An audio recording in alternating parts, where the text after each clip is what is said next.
Acidity बहुत ज़्यादा बन रही है आपको, तो आपको ये दवाएं लेनी है। पेंटोप्राजोल लेना है या रेनिटिडी।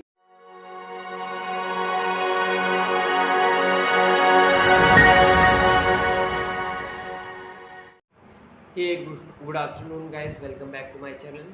आज मैं एक बहुत छोटे वीडियो के साथ आपके साथ हूँ और मैं इस वीडियो में आपको बताऊंगा कुछ। ये वीडियो जो है वो मेडिकोज और नॉन मेडिकोज दोनों लोगों के लिए है, जिसे देखना चाहिए, जिससे आपको पता चलेगा कि आपको अपने घर में कौन कौन सी दवाइयाँ रखनी हैं, जो कि दवाइयाँ आपकी काम आ सकती हैं कभी भी, और कौन कौन सी किट रखनी है। तो वीडियो स्टार्ट करने से पहले हमेशा की तरह मेरे चैनल को लाइक कीजिए, सब्सक्राइब करिए, शेयर करिए अगर आपको अच्छा लगता है मेरा वीडियोस तो, और कमेंट करिएगा। तो सबसे पहले हम बताते हैं कि आपको कौन कौन सी दवाइयाँ रखनी है। घर पे जनरली क्या होता है कि लोग बीमार पड़ते हैं, आम बुखार होता है, हल्का फुल्का दर्द होता है सर में या फिर कहीं पे। तो सबसे पहला जो दवा हमको रखना है वो है पैरासीटामोल। पैरासीटामोल जो है वो एनसेड कैटेगरी का ड्रग है, जो कि एंटीपायरेटिक मतलब कि बुखार को कम करने वाला और एंटी एनाल्जेसिक है, दर्द को कम करने वाला है। पैरासीटामोल जो है इसका डोजिंग जो है आप 500 mg 650 mg रखिए पैरासीटामोल घर पे। 650 mg जो होता है वो आपका दर्द और बुखार दोनों कम करेगा, और 500 mg जो होता है वो आपको क्या करता है, बुखार को जो होता है वो रिड्यूस करता है। उसके बाद जो है पैरासीटामोल जो है आपको ऐसा नहीं है कि 650 mg 500 mg एक ही साथ खा लेनी है, आपको अलग अलग टाइम पे दिन में खानी है। ऐसा नहीं है कि आप 4 टैबलेट एक ही बार खा ले रहे हैं, ऐसा बिल्कुल नहीं करना है। और पैरासीटामोल जो है वो आपका बुखार को कम करने में मदद करता है। उसके बाद कहीं पे दर्द है, हल्का फुल्का सर में दर्द है, बाह में दर्द है, ये सब जगह दर्द है तो उसको कम करेगा, इसका अच्छा एक्शन होता है। अब आते हैं हम दूसरे और हाँ, बच्चों में जो पैरासीटामोल होता है छोटे बच्चों में वो सिरप के फॉर्म में होता है, वो बच्चों को टैबलेट के फॉर्म में नहीं दिया जाता है। ये पैरासीटामोल जो होता है उनको सिरप के फॉर्म में होता है, तो अगर आपको बच्चे को देना है तो इसको सिरप के फॉर्म में भी रखना जरूरी है। अब हम आते हैं दूसरे दवा के ऊपर, जो है आपका एसिडिटी या गैस के लिए। इसमें आपका रेनिटिडीन हो सकता है, पेंटोप्राजोल हो सकता है, ओमेप्राजोल हो सकता है। ये दवा आपको रखनी चाहिए कभी भी आपको जो है वो सीने में जलन महसूस हो, या फिर कभी भी जो है वो एसिडिटी बहुत ज़्यादा बन रही है आपको, तो आपको ये दवाएं लेनी है। पेंटोप्राजोल लेना है या रेनिटिडीन लेना है या ओमेप्राजोल लेना है आपको, तो इस दवा से आपको फ़ायदा हो सकता है।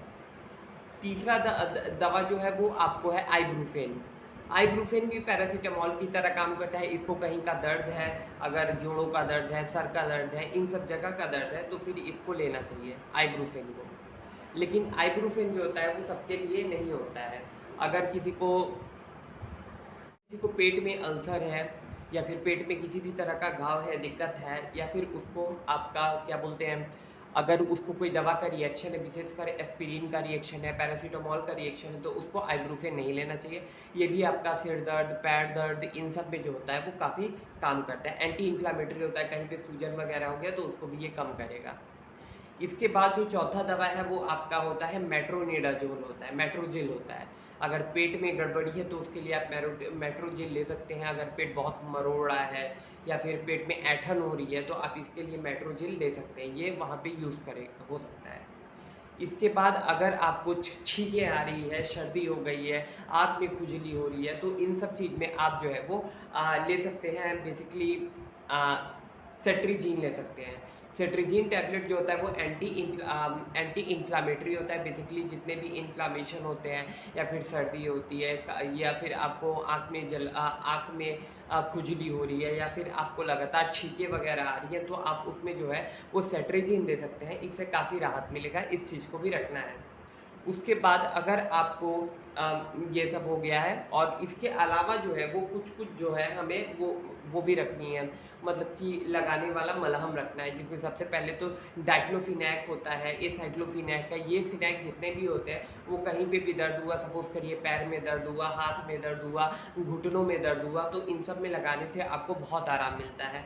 ये सब जो है वो उसी के लिए होती है। इसमें एंटी इन्फ्लामेटरी एक्शन होता है, एंटीपायरेटिक एक्शन होता है, ये उसमें एक्ट करके आराम देता है। उसके बाद आप आयोडेक्स रख सकते हैं। आयोडेक्स भी वही है कि अगर आपको कहीं पे दर्द है, मतलब कि कहाँ पे अगर आपको दर्द है, जोड़ में दर्द है, कमर में दर्द है लगातार, तो आप वहाँ पे आयोडेक्स या मूव रखकर उसका यूज़ कर सकते हैं। ये तो हो गया मलहम का। अब अगर हम बात करें आगे, तो आप जो है वो सेवलॉन रखिए। सेवलॉन एंटीसेप्टिक प्रॉपर्टी होती है इसकी। अगर कहीं पे कट फट गया है आपका, तो फिर आप सेवलॉन से उसको धो सकते हैं। सेवलॉन का जो सस्पेंशन आता है, मतलब कि जो बॉटल में आता है, उसे आप धो सकते हैं। फिर आप उसको रुई से साफ करके वहाँ पे कोई भी एंटीसेप्टिक क्रीम लगा सकते हैं। एंटीसेप्टिक क्रीम जैसे आप विको टर्मरिक भी यूज़ कर सकते हैं, उसमें टर्मरिक मिला होता है, तो वो उसका अच्छा रिस्पॉन्स देता है। सेवलॉन से आप उसको साफ करिए और फिर वहाँ पे कोई भी एंटीसेप्टिक क्रीम लगा दीजिए। बर्नॉल ले सकते हैं। बर्नॉल जो होता है, कहीं पे भी जल जाता है लोगों का, जैसे खाना बनाते समय जल गया या फिर कुछ होते हुए जल गया, या फिर कहीं पे शरीर में बहुत ज़्यादा रूखापन हो रहा है, तो उसके लिए भी आप बर्नॉल का यूज़ कर सकते हैं। बर्नॉल आपको रखना चाहिए। उसके बाद जो है कुछ ऐसी दवाएं, कुछ एंटीबायोटिक्स का वो रखना चाहिए आपको, पेस्ट रखना चाहिए। अगर सपोज करिए कहीं पे घाव ज़्यादा दिन से है आपको और वहाँ पे मतलब कि मवाद वगैरह आ रहा है, तो वहाँ पे आप एंटीबायोटिक्स क्रीम लगा सकते हैं, उससे आपको आराम मिलेगा। अगर आपको क्या कहा जाता है, कुछ एंटीबायोटिक टैबलेट भी रखना चाहिए, जैसे एमॉक्सीक्लैब जो है वो 650 mg रखना चाहिए। एमॉक्सीसिलिन 500 mg रखना चाहिए। इसको आप जो है बुखार में जो है वो पैरासीटामोल के साथ ले सकते हैं। लेकिन आपको ये सारी दवाएं जो है वो डॉक्टर के कंसल्ट के साथ लेनी चाहिए। ऐसा नहीं कि आप खुद से डॉक्टर बनिए, आपको खुद से कोई बीमारी है तो आप ये सारी दवाएं ले रही हैं, ऐसा नहीं करना है। आपको एंटीबायोटिक्स रखना है। अगर आपको दांत में दर्द है या फिर क्या बोलते हैं, अगर आपको दांत से रिलेटेड कोई भी परेशानी है, तो आप दांत के दर्द के लिए जो होता है वो जीरोडॉल पी या जीरोडॉल SP ले सकते हैं। अगर आपको दांत से पस आ रहा है या फिर आपको बार बार ऐसा लग रहा है कि दांत में दर्द है साथ में पस आ रहा है, तो उसके साथ आप एमॉक्सीक्लैब 625 mg ले सकते हैं और जीरोडॉल SP लेंगे। लेकिन प्रेग्नेंट वुमेन को ये लेने से पहले अपने मतलब डॉक्टर जो है उनसे कंसल्ट कर लेना चाहिए एक बार, कि हम ये दवा ले सकते हैं या नहीं ले सकते हैं। बाकी आप कुछ मतलब कि अब तो ये हो गया। अब बाकी कुछ मेडिकल इक्विपमेंट रखना है आपको, जैसे कि आप जो है वो एक थर्मोमीटर रखिए, जिसमें बुखार में आप बार बार नाप करके उस हिसाब से दवा ले सके। थर्मामीटर रखना जरूरी है। पल्स ऑक्सीमीटर रखिए। अगर कोई पेशेंट कोविड का है या फिर कोई पेशेंट जिसको सांस लेने में तकलीफ है या फिर कुछ है, तो उससे उसका पल्स ऑक्सीमीटर से हम क्या जो चीज़ देख सकते हैं, एक उसका पल्स कैसा चल रहा है और दूसरा उसका क्या बोलते हैं ऑक्सीजन सेचुरेशन लेवल कितना है। अगर ये सेचुरेशन लेवल 94-95 से नीचे जा रहा है, तो आपको तुरंत जो है वो मेडिकल कंसल्टेंसी का ज़रूरत है, अपने नज़दीकी डॉक्टर को दिखाने का ज़रूरत है। और उसके बाद जो है आप ये तो रखते ही हैं। उसके बाद जो है आपको अगर दांत में सेंसिटिविटी वगैरह हो रही है, तो टूथपेस्ट अलग से यूज़ करना है। जैसे कि आप वेंटेज यूज़ कर सकते हैं, डॉक्टर रेड्डी का टूथपेस्ट यूज़ कर सकते हैं। ये टूथपेस्ट जो है वो बहुत असरदारक होता है और दांत दर्द में आपको बहुत मतलब कि असर करता है। और उसके बाद माउथ वॉश तो रखिए, माउथ वॉश का रेगुलर यूज़ करिए। मैं आपको सारी वीडियो में बताता हूँ कि आपको कम से कम दिन में 2 बार माउथ वॉश करना चाहिए। क्लोरहेक्सिडीन ले लीजिए या फिर बहुत सारे माउथ वॉश मार्केट में अवेलेबल हैं, आप इसको लेकर 2 बार करिए।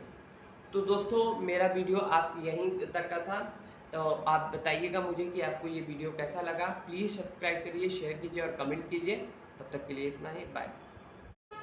हम आपको बताना भूल गए दोस्तों, ये दोनों आपको इलेक्ट्रॉल और ORS रखना है। जब भी पेट का गड़बड़ी हो तो ये दोनों भी लेना चाहिए। ORS जो होता है उसको लेने से